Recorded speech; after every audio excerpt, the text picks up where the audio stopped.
বিসমিল্লাহ, আসসালাতু আসসালামু আলা রসুলিল্লাহ। মাননীয় স্পিকার, আমি বিনম্র শ্রদ্ধা জ্ঞাপন করছি সংক্ষিপ্তভাবে মহান মুক্তিযুদ্ধের সকল শহীদদের প্রতি। 2026-এর ছাত্রগণ অভ্যুত্থানের 2024-এর ছাত্রগণ অভ্যুত্থানের সকল শহীদদের প্রতি, বাংলাদেশের সকল গণতান্ত্রিক আন্দোলনে যারা শহীদ হয়েছেন তাদের সকলের প্রতি শ্রদ্ধা নিবেদন করি। শহীদ রাষ্ট্রপতি জিয়াউর রহমানের প্রতি, যিনি এদেশের মহান স্বাধীনতার মহান ঘোষক। শ্রদ্ধা নিবেদন করি দেশনেত্রী বেগম খালেদা জিয়া, যিনি গণতন্ত্রের মা এবং আপসহীন দেশনেত্রী খেতাব পেয়েছেন।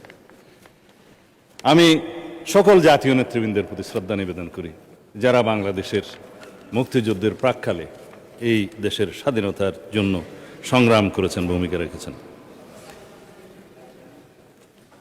আমি আজকে নতুন করে আবিষ্কার করলাম আমাদের মাননীয় সংসদ সদস্য জনাব আব্দুল্লাহ মাহমুদ তাহের, শিশু মুক্তিযোদ্ধা। তাকে আমি স্বাগতম জানাই।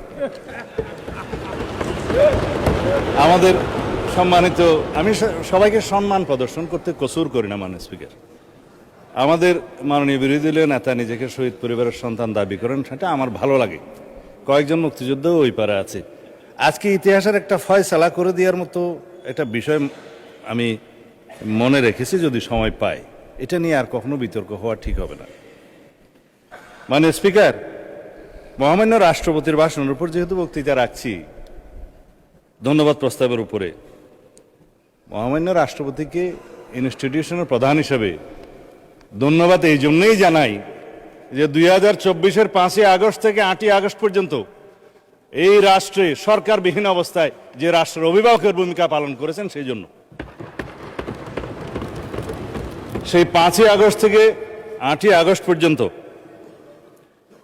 প্রধানমন্ত্রী তৎকালীন ফ্যাসিস্ট শেখ হাসিনা পালিয়ে গেছে, পার্লামেন্ট ডিজলভ হয়েছে, মন্ত্রিপরিষদ নাই, এবং 106 কনস্টিটিউশনের অ্যাডভাইজারি রোলের বিপরীতে প্রেসিডেন্ট অ্যাডভাইস চেয়েছেন সুপ্রিম কোর্টের কাছে, যার অনুবলে ইন্টারিম গভর্নমেন্ট সৃজন হয়েছে। কিন্তু কোনো টাইম লিমিট দেওয়া ছিল না, তারও একটা কারণ ছিল। চিফ জাস্টিস এবং অ্যাপিলেট ডিভিশন পদত্যাগ করেছে। সেই রকম একটা অবস্থায় এই রাষ্ট্রের অভিভাবকের ভূমিকা হিসেবে তাকে দায়িত্ব পালন করতে হয়েছে। সেই জন্য ধন্যবাদ জানাই। ভাষণের জন্য পরে দেব। আমাদের এখানে একজন মাননীয় সংসদ সদস্য আছেন, বিরোধী দলের চিফ হুইপ জনাব নাহিদ সহ আরও অনেকেই চিফ অ্যাডভাইজার ডক্টর ইউনূস সাহেবের নেতৃত্বে শপথ গ্রহণ করেছিলেন।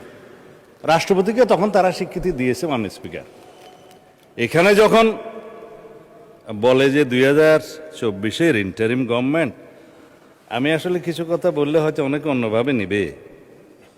এই ইন্টারিম গভর্নমেন্টটা ছিল ভিতরে বাইরে দুই দলের সমর্থনে। তো এক দল ছিল যমুনার অভ্যন্তরে, আর একটা দল ছিল যমুনাকে কিনারে। তো মাননীয় স্পিকার,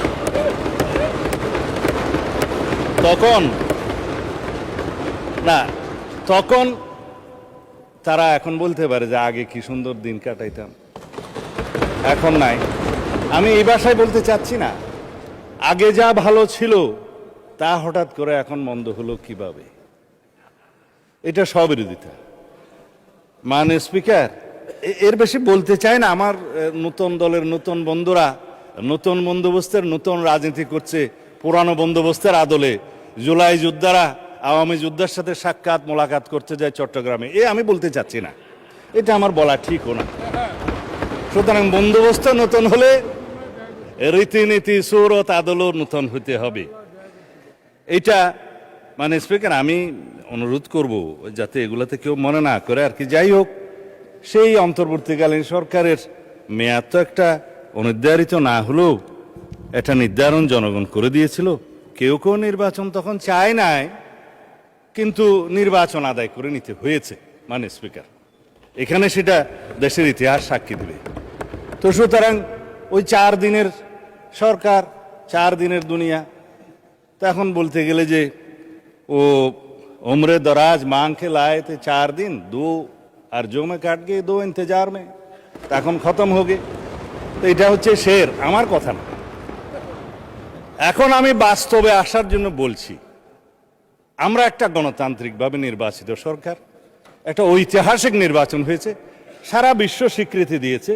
যারা ইলেকশন অবজারভার্স এসেছিলেন ইইউ সহ সমস্ত দুনিয়া থেকে, তারা সবাই বলেছে বাংলাদেশে একটা সুষ্ঠু শান্তিপূর্ণ নির্বাচন হয়েছে।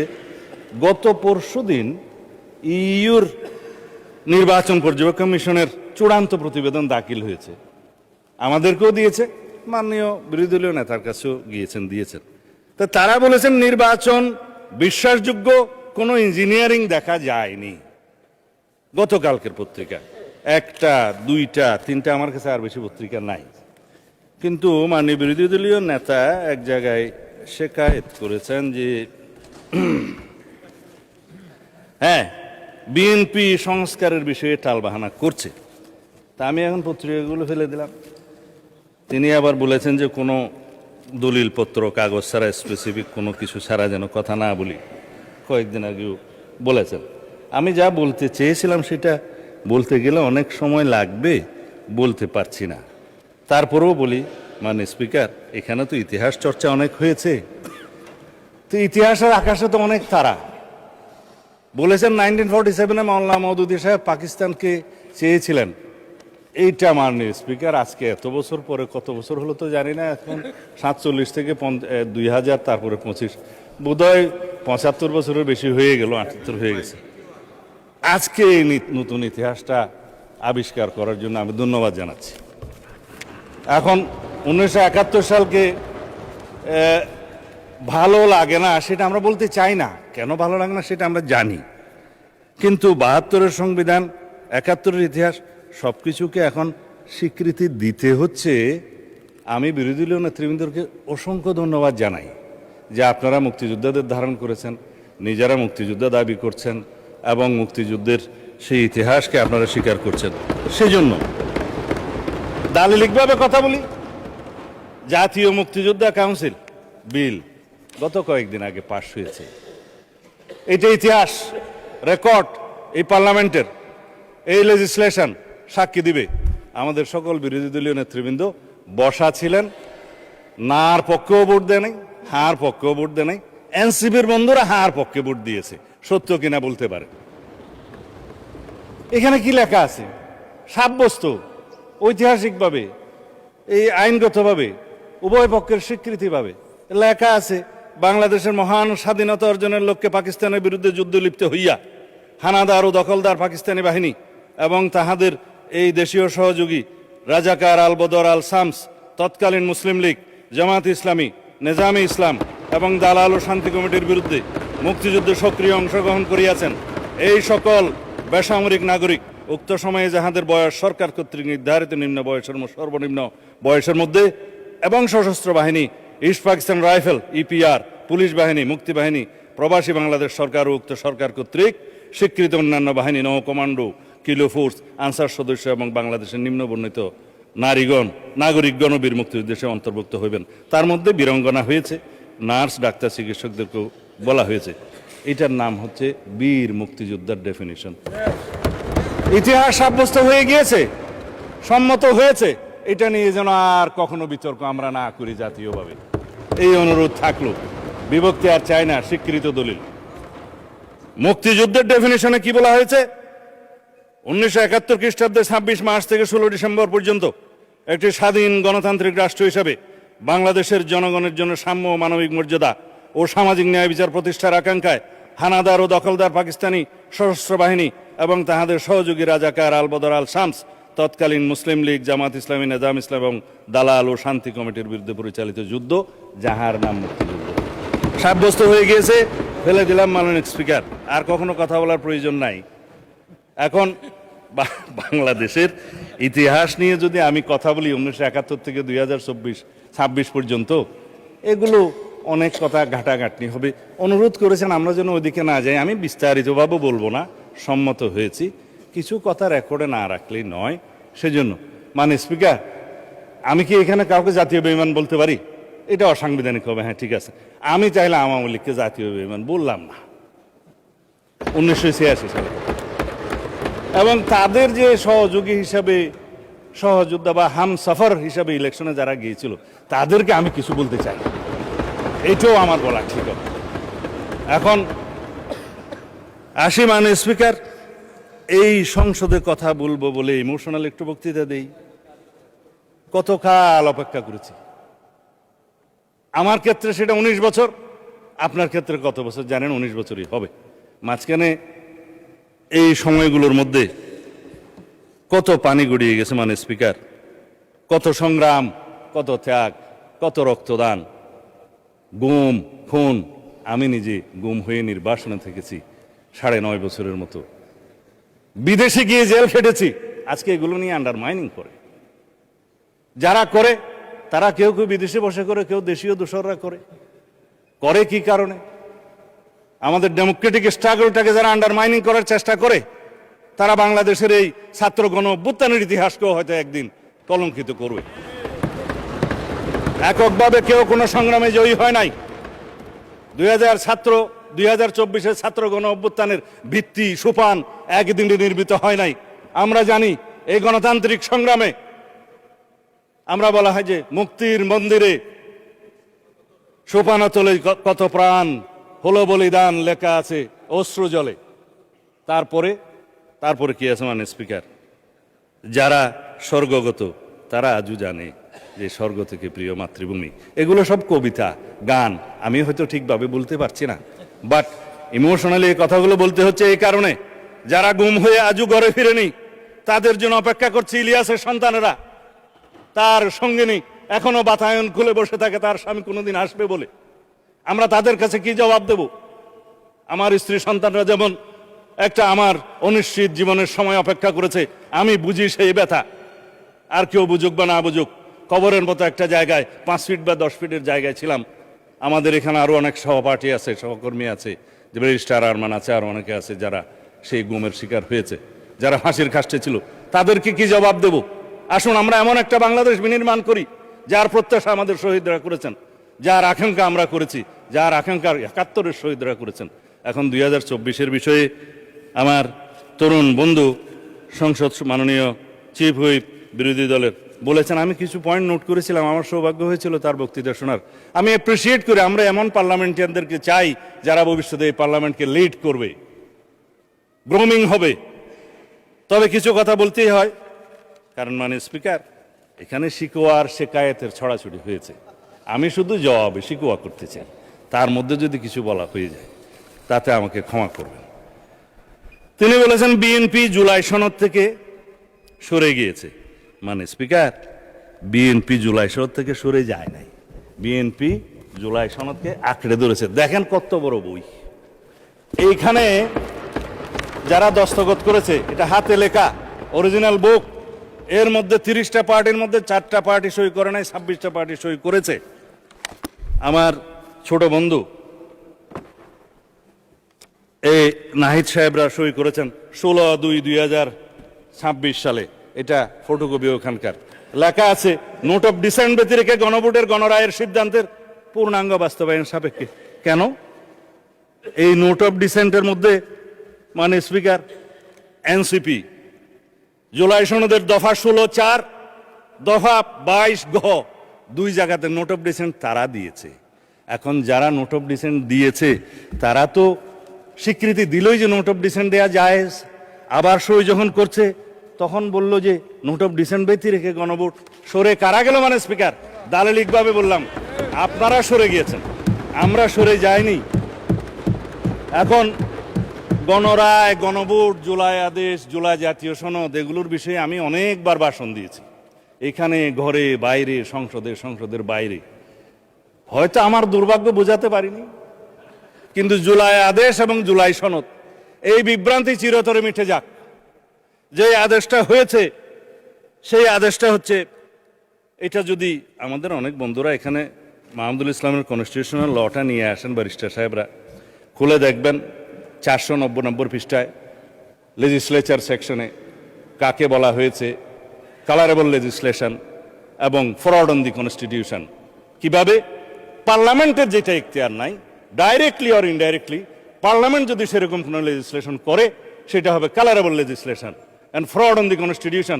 অনেক ব্যারিস্টাররা আছে, দেখতে পারেন কোন 3rd এডিশনে বোধহয় 490 পেজ কনস্টিটিউশনাল ল, মাহমুদুল ইসলাম খুলে দেখুন তারা কিভাবে ইন্টারপ্রিট করেছে। এটাকে বাইবেল বলা হয় কনস্টিটিউশনের, সুপ্রিম কোর্ট মানে। আমি অবশ্য বাইবেল শব্দটা এখানে বলতে চাচ্ছি না। যাই হোক, সেটা কি রাষ্ট্রপতি পারে?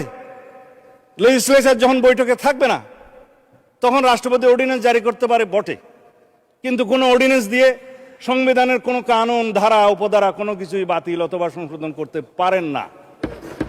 Article 93 constitution. আমি কনস্টিটিউশন করলে আমার উপরে খুব বেশি খ্যাপা হয় সোশ্যাল মিডিয়াতে আজকাল, যা বলে মাননীয় স্পিকার, এটা দেখাও যায় না, শোনাও যায় না। এই বাক স্বাধীনতার নামে যা চলছে। তিনি একটা অর্ডার করলেন, এই যে আমাদের আজকে অর্থমন্ত্রী সাহেব সেটা বলেছেন, আইনমন্ত্রী সাহেবের সমর্থন নিয়ে বলেছে যে তফসিলে, প্রথম তফসিলে সেটা বলা আছে 17-এ সাবসেকশন 3-তে, পরে পেরাতে বলা আছে যে 7th of April 1973 পরে কোনো অর্ডার ইস্যু করার কোনো এখতিয়ার রাষ্ট্রপতির রইল না। অর্ডারই যেটা না, ভয়েড ইন ইস্যু, সেই অর্ডারের উপরে কথা বলছে মাননীয় স্পিকার আমাদের বিরোধী দলীয় সদস্যরা।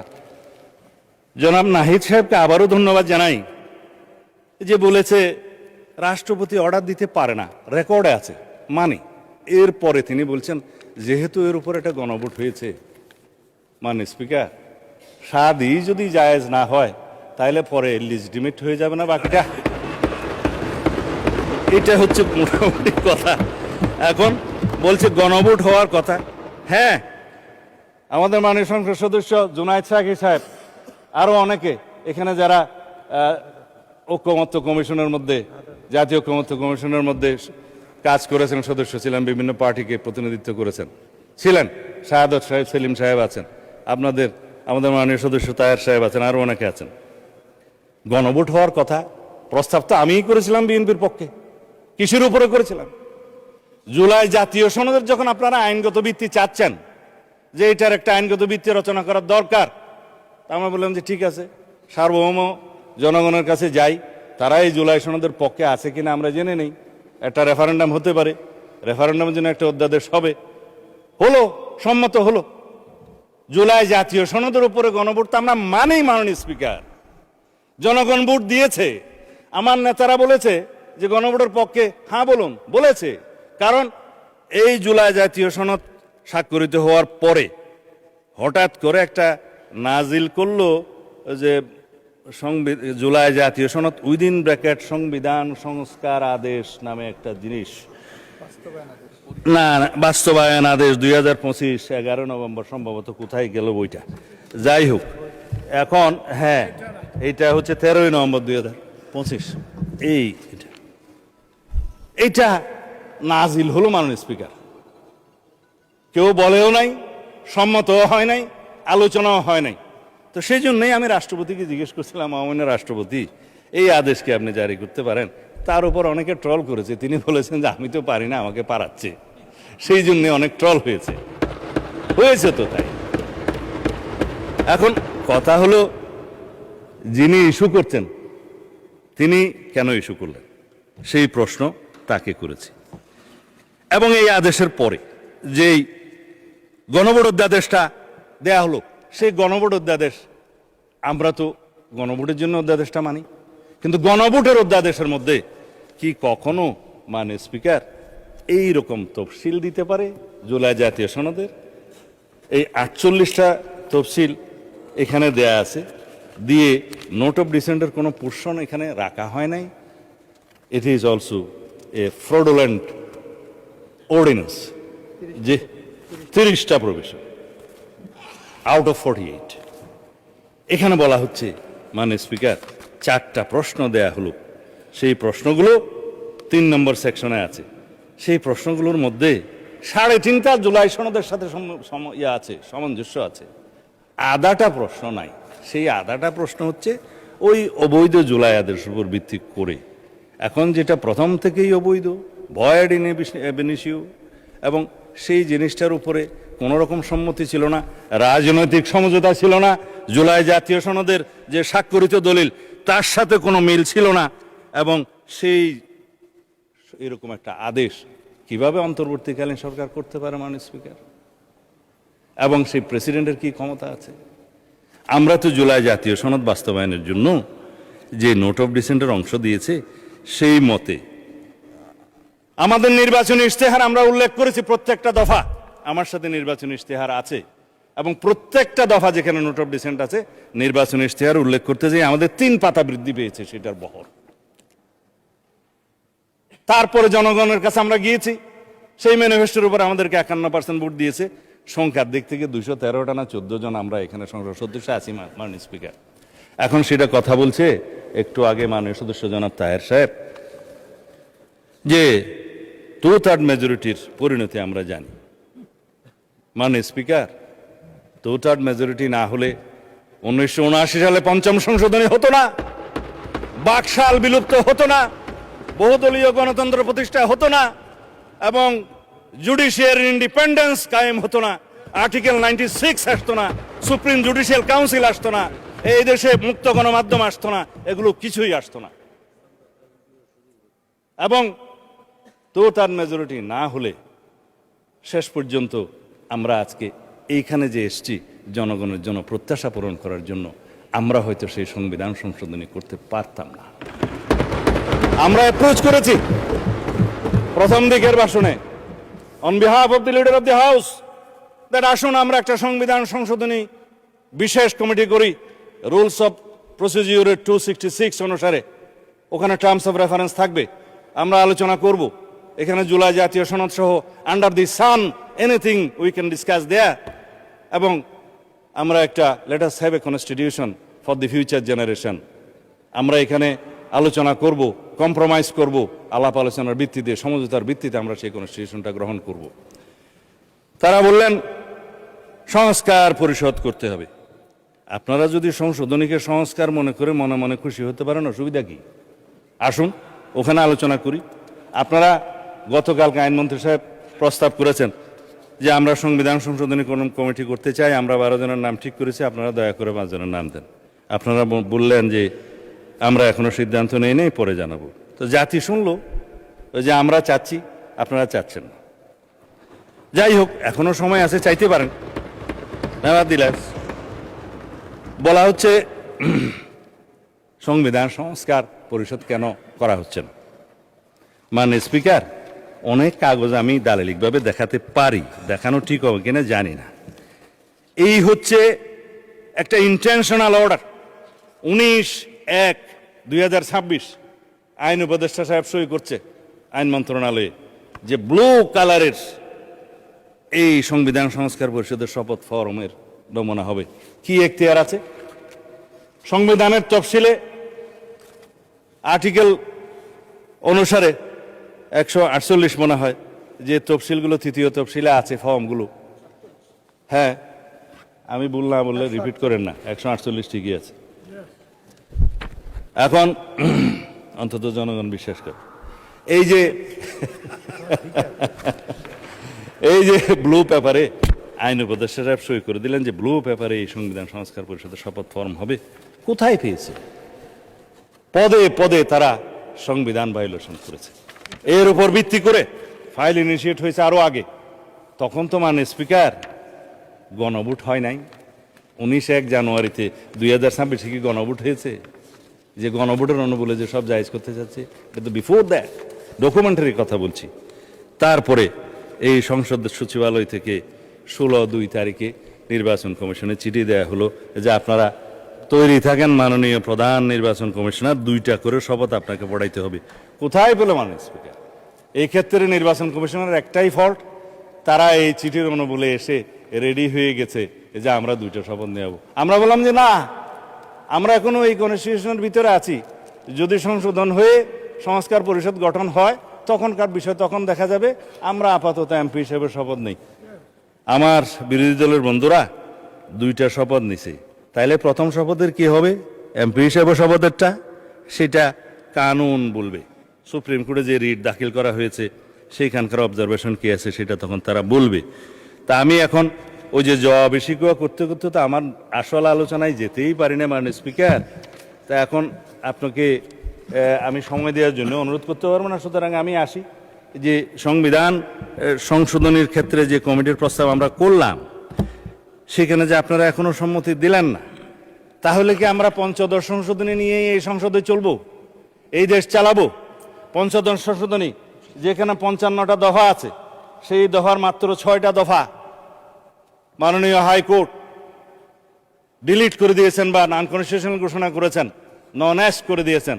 তার মধ্যে বলা যায় আপনার 7A and B, যেটা বলা হয় যে ফ্রড অন দি কনস্টিটিউশন, যেটা কালারেবল রেজিস্ট্রেশন হয়েছে, এখতিয়ারে নাই, ভবিষ্যৎ পার্লামেন্টের এখতিয়ার তারা করব করে, সেটা করেছে। তারপরে আর্টিকেল 58A, ওইটা ক 2 পরিচ্ছেদ যেটা আছে আর কি, আপনার তত্ত্বাবধায়ক সরকার বিলোপ করেছিল, সেটাকে আনকনস্টিটিউশনাল ঘোষণা করেছে। 44 সাবসেকশন 2 করেছে, যেটা জুডিশিয়ারির ব্যাপার, আপনার হাইকোর্ট ডিভিশনের একটা এখতিয়ারকে লোয়ার লেভেলে ডিস্ট্রিক্ট কোর্ট লেভেলে নিতে চেয়েছিল, সেটা তাদের ভালো লাগে না, যেহেতু কনস্টিটিউশনাল কোর্ট হচ্ছে হাইকোর্ট, আর ওগুলো হচ্ছে যে court by law, created by law, সেই জন্য করেছেন। তারপরে আর কি হলো, গণভোটের 142টা তারা অবৈধ ঘোষণা করেছিল 15th অ্যামেন্ডমেন্টে, সেটাকে তারা আনকনস্টিটিউশনাল ঘোষণা করলো। এই 5টা 6টা বাদে বাকি 55-এর সব কিছু তো রয়ে গেছে মাননীয় স্পিকার। হ্যাঁ, সবাই ঠিকই বলে যে ওখানে একজনের ছবি ওঠানোর কথা, আপনারা উঠাচ্ছেন না কেন? যদি আপনারা সংবিধান সংশোধনে রাজি না হন, তাহলে তো ছবি লাগাতে হবে। আপনারা কি সেটা চান? আমরা চাই মহান আল্লাহর উপর আস্থা এবং বিশ্বাস আমরা ধারণ করি, প্রিয়াম্বলে সংবিধানের মূলনীতি এবং রাষ্ট্র পরিচালনার মূলনীতি আর্টিকেল 8-এ, সেটা যদি আমরা সংবিধান সংশোধন না করি, তাহলে তো ধারণ করতে পারবো না মাননীয় স্পিকার। এগুলো জনগণ জানুক, সেই জন্য আমি এখন আহ্বান জানাচ্ছি, আপনারা নিশ্চয়ই জানেন আমরা একটা সোভারেইন, ইন্ডিপেন্ডেন্ট এবং ইউনিটারিস Republic.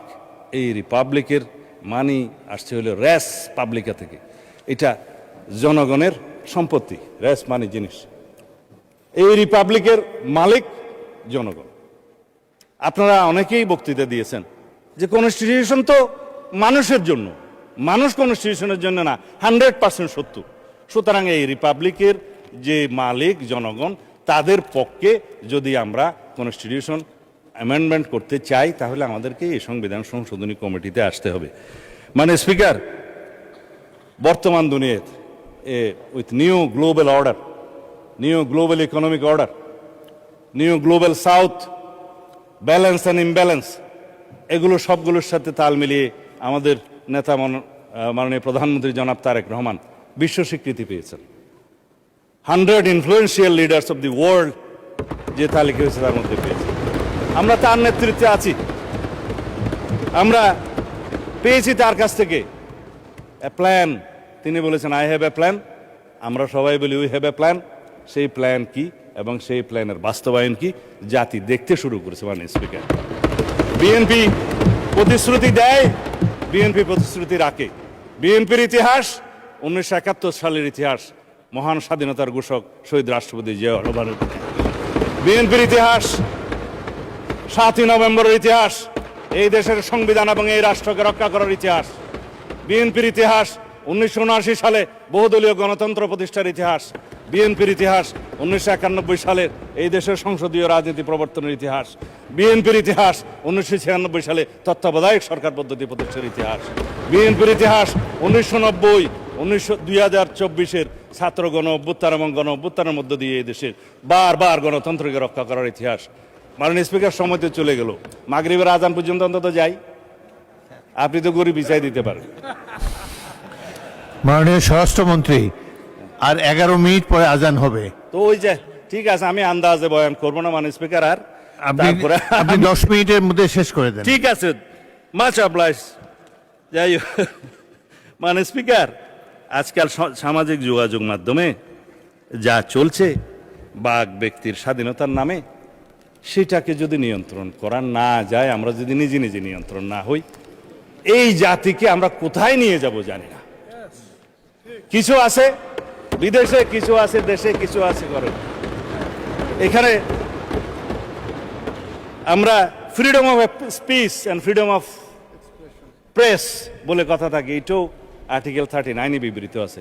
But it is subject to reasonable restriction imposed by the law in the greater interest of the state and public order আরও কিছু কিছু আছে। তো সেই রিজনেবল রেস্ট্রিকশনটা তো কোর্ট দয়া করে বলতে পারে, আমরা আইন মন্ত্রণালয়কে সংসদ বিষয়ক মন্ত্রীকে বলতে পারি যে এই রেস্ট্রিকশনগুলো কি আমরা এনাক্টমেন্টে আনতে পারবো? না হলে পিতার সাথে কন্যাকে জড়িয়ে মাননীয় প্রধানমন্ত্রীর স্ত্রী কন্যাকে সহ জড়িয়ে যেভাবে বাংলাদেশে এই স্বাধীনতার নামে যেভাবে কুৎসিত কলঙ্কিত ধারা হচ্ছে, এটা বেশি দূর এগোতে পারবে না মাননীয় স্পিকার। আমরা পারবো না, আমাদের কালচারটা নষ্ট হয়ে যাবে, সামাজিক সোশ্যাল হারমোনি নষ্ট হয়ে যাবে, রিলিজিয়াস হারমোনি নষ্ট হয়ে যাবে, আমাদের এখানে অনেক কিছু অনাচার হবে। সেই জন্য অনেক সময় মাননীয় স্পিকার আমরা বলি যে আমরা তো কাউকে উল্লু ডাকতে পারি না এই মাননীয় সংসদে, মহান সংসদে পারি না। কিন্তু এখন যে পরিমাণে দেখছি আবারও শের যে बर्बाद है गुलिस्ता के लिए एक ही उल्लू काफी है। तो अभी घर घर बोले जे अगर हर शाख पे उल्लू बैठे हैं तो अंजाम है गुलिस्ता क्या होगा। এখন যেভাবে ঘরে ঘরে আমরা এগুলাকে দেখছি দেশে বিদেশে, আমি নাম নেব না, অনেক ইউটিউবার এটা সেটা আছে মাননীয় স্পিকার, মনে হয় যেন পৃথিবীর একমাত্র বাক স্বাধীনতা তাদের আছে আর আমরা এখানে সব নিরহ জনগণ। কাউন্টার করলে বলে যাবে যে এটা বলেছে, আরো গালিগালাজ শুরু হবে। গালিগালাজের প্রতিযোগিতায় যদি মাননীয় স্পিকার কেউ চ্যাম্পিয়ন হতো, দেশে বিদেশে অনেকেই আছে, নাম বলবো না। যাই হোক, এখন আমি অনুরোধ করবো আমার নবীন বন্ধুদের, ৭১-এর চেতনা বিক্রি করতে করতে একটা দল নিঃশেষ হয়ে গিয়েছে, পালিয়ে যেতে বাধ্য হয়েছে।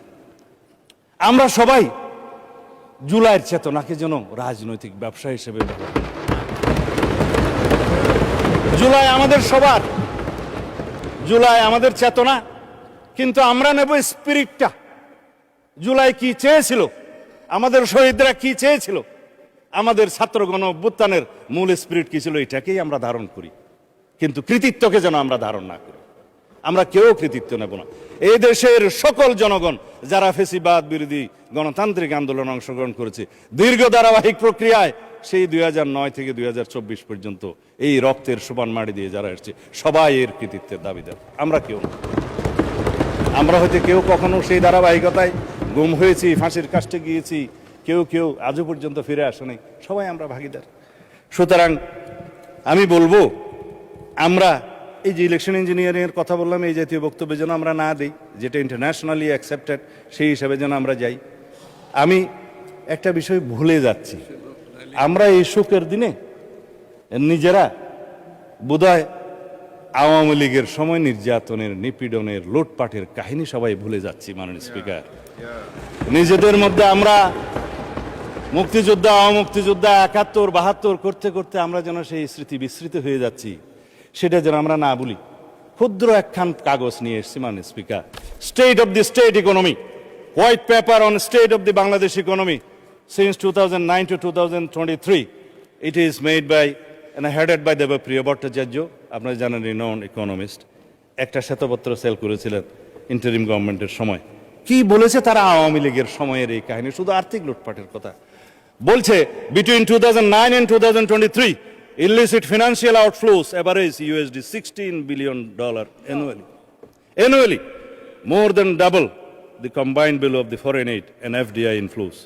এখন বলছে সেগুলো দিয়ে আমরা এই যে having tax exemptions could double the education, আমাদের এডুকেশন ফান্ডকে দ্বিগুণ করা যেত, অ্যান্ড ট্রিপল হেলথ এডুকেশন, 3 গুণ করা যেত স্বাস্থ্য বাজেটের।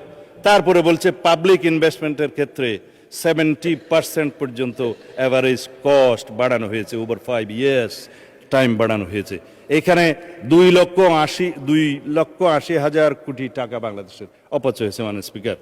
আপনাদের ডিস্টর্টেড করেছে সাপ্লাই চেইন, এবং পলিটিক্যাল ইনফ্লুয়েন্সে, পলিটিক্যাল কনসিডারেশনে যে সমস্ত লোন দেয়া হয়েছে তার পরিমাণ এত বেশি, বলছে যে 14টা ঢাকা মেট্রো সিস্টেম করা যেত, 24টা পদ্মা ব্রিজ বানানো যেত তা দিয়ে আওয়ামী লীগের ইতিহাসের সময়। লেবার মাইগ্রেশনের মধ্যে দিয়ে over the last ডিকেডস BDT Bangladesh টাকায় 13 লক্ষ কোটি টাকারও বেশি, 1.34 ট্রিলিয়ন, এটা শুধু ফানেলড হয়েছে, সাইফন্ড হয়েছে ফন্ডের মাধ্যমে বিদেশে আওয়ামী লীগের সময়। আর সোশ্যাল সেফটি নেটওয়ার্কের সময় বলেছে বিষয়ে যে ভালনারেবল পিপলের ক্ষেত্রে as per 2022 73% of the social safety net beneficiaries were classified as non-poor. তার মানে আওয়ামী লীগের বিবেচনায় যারা যারা দরিদ্র তাদেরকে সোশ্যাল সেফটি নেটওয়ার্কের মধ্যে নিয়ে আসছে, অর্থাৎ ধনীরা এই সমস্ত সেফটি নেটওয়ার্কের মধ্যে ছিল। এই হয়েছে একটা টোটাল করাপশনের চিত্র।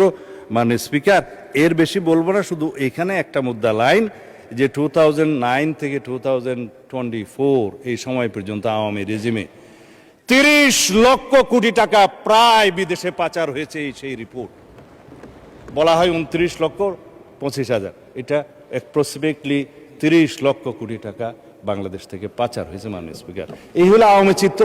আর আমরা এখানে বাহাস করতেছি কে মুক্তিযোদ্ধা কে মুক্তিযোদ্ধা না। আমরা আসুন সবাই সম্মিলিতভাবে বিদেশে পাচারকৃত এই সমস্ত অর্থ ফেরত আনার ব্যবস্থা করি। আজকে শুনে আরো খুশি হয়েছে মাননীয় স্পিকার যে বলে যে আমরা তো বিরোধী দল না। হ্যাঁ, আপনারা বিরোধী দল, আপনারা সরকারি দলে আসার জন্য কসরত করবেন, এটাই হচ্ছে নিয়ম, এটাই পার্লামেন্টের রীতি। তবে আমি জেনে আরো খুশি হয়েছি যে আপনারা শ্যাডো মিনিস্ট্রি করেছেন, ছায়া মন্ত্রিসভা। ছায়া মন্ত্রিসভা করলে মাননীয় স্পিকার দুইটা লাভ, একটা হলো যে দায়িত্ববোধ বাড়ে, আর একটা হলো যে উজিরে খামকা অথবা মন্ত্রী ভাবের একটা সুখ পাওয়া যায়। তো আমি অভিনন্দন জানাই যে আসুন আমরা শ্যাডো মিনিস্ট্রি হিসেবে আপনারা ডিক্লেয়ার করুন। কাউন্টার পার্ট হিসাবে আমার বিপরীতে মনে হয় আমার সোজাসুজি আছে হোম মিনিস্টার সাহেব শ্যাডো। আমরা পরস্পর তথ্য বিনিময় করব, আমরা যোগাযোগ রাখবো, কথা বলব। তবে না, আমি আপনাকে হোম মিনিস্টার খেতাব দিছে, সুখী হওয়া দরকার। তো যাই, মানে স্পিকার ব্যাংকের বিষয়ে কথা বলছে, বলে যে না আমাদের কোনো ব্যাংক ট্যাঙ্ক নাই, কিন্তু আবার যখন কথা বলছে তার মধ্যে আবার কৃতিত্ব অন করছে যে কিছু সংখ্যক লোক করেছে, সেটা কৃতিত্ব নিয়েছে এসে। মানে স্পিকার, ব্যাংক টাকা তো ভালো, অস্বীকার করার দরকার কি। তবে শুধুমাত্র দুষ্ট লোকেরা বলে যে কত পার্সেন্ট শেয়ার কার আছে এটা একটু খোলাসা করা দরকার। তাহলে পরে এই যে ব্যাংক দখল হয়েছে মাননীয় স্পিকার ইন্টারিম গভর্নমেন্টের সময়, ব্যাংক দখল হয়েছে আওয়ামী লীগের সময়। দখল হয়েছে, স্টাইলটা একটু ভিন্ন ছিল মাননীয় স্পিকার। কেউ সরকারি ইন্টেলিজেন্স ব্যবহার করে হোটেলে ডেকে নিয়ে এসে করেছে, আর কেউ সরাসরি নারায়ে তাকবীর আল্লাহু আকবার বলে নেমেছে। স্টাইলটাই ছিল ভিন্ন, দখল হয়েছে মাননীয় স্পিকার। এখন আমি শেষ করেন। চাই না মাননীয় স্পিকার, মাননীয় মন্ত্রী শেষ করেন। আমার সময় কমে যাচ্ছে। যাই হোক মাননীয় স্পিকার, এই সংস্কার না নিয়ে কথা বললে মানুষ আবার আমাকে গালি দিবে। ইন্টারিম গভর্নমেন্টের সময় তিনটা শব্দ খুব বেশি বাজার পেয়েছে, একটা হচ্ছে সংস্কার, আর একটা হচ্ছে বিচার, আর একটা হচ্ছে নির্বাচন। তবে নির্বাচনটা বলেছে যে সংস্কার এবং বিচার সমাপ্ত হওয়ার পরে যদি কোনো সময় হলেও হতে পারে, এইভাবে ছিল নির্বাচনের বিষয়টা। তো সংস্কারের জন্য শ্বেত শুভ্র কেশের আমার কিছু বড় ভাই বুদ্ধিজীবী বিদেশ থেকে অবতরণ হয়েছিল, নাম যেহেতু এখানে উপস্থিত নেই নিতে পারবো না মাননীয় স্পিকার। তারা মাথায় টুপি ভর্তি করে অলৌকিক কিছু সংস্কার নিয়ে দেশে অবতরণ করলে পরে আমরা সংস্কার কমিশনে আলাপ আলোচনা করতে করতে করতে করতে এই জুলাই জাতীয় সনদটা এই পর্যন্ত প্রণয়ন হয়েছে। এখানে একটা বিষয় উঠে এসছে, মনে হয় মাননীয় সদস্য তাহের সাহেবের বক্তৃতার মধ্যে, যে নোট অফ ডিসেন্ট দেওয়ার কথা তো ছিল না সম্মতভাবে। এখানে জুনায়েদ সাহেব বক্তৃতা দিয়েছিলেন, যখন 70 অনুচ্ছেদের বিষয়টা প্রথম ডিসাইডেড হয় ঐকমত্য কমিশনের, জাতীয় ঐকমত্য কমিশনের প্রথম দিকের সভায়, তখন সবাই নোট অফ ডিসেন্ট সহ এইভাবে ঐকমত্য হলেন যে দুইটা বিষয়ে সবাই একমত। তবে বিএনপি সহ কয়টা দল আরও মনে করে সংবিধান সংশোধনী এবং জাতীয় নিরাপত্তার বিষয়টি এই 70 অনুচ্ছেদের ভিতরে থাকতে হবে। সেই দিন থেকে ডিসাইড হলো নোট অফ ডিসেন্ট সহকারে জুলাই জাতীয় সনদ প্রণীত হবে, এবং নোট অন ডিসেন্ট সহকারে আপনারা স্বাক্ষর করেছেন, এখানে স্বাক্ষর আছে বড় বড় হাতের স্বাক্ষর, আমরাও স্বাক্ষর করেছি। আসুন সেই জুলাই সনদকে বাস্তবায়ন করি।